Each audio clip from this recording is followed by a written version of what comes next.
Mga ka-magic na diri sa Initaw. So, naman sila site visit sa kining condo, Sunrise.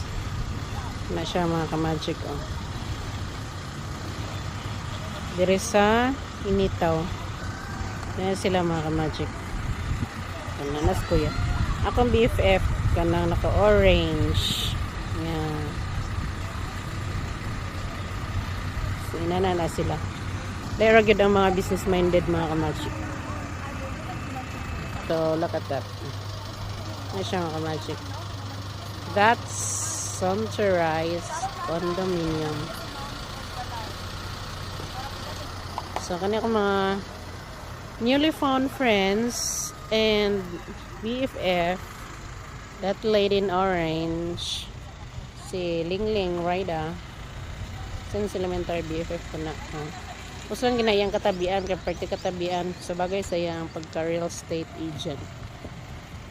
Sapit na siya ng mga ka-magic. Kung interesado mo, kontaka lang ko ninyo kay refer ta mo sa ila.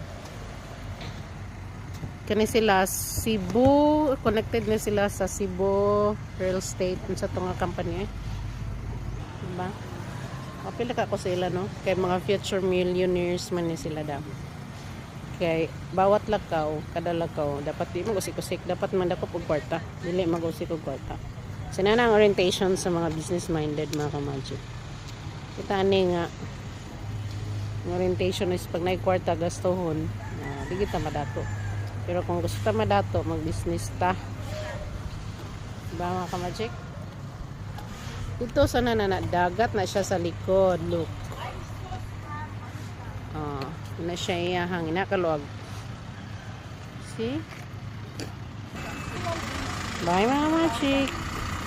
Thanks for watching, mama. Chop.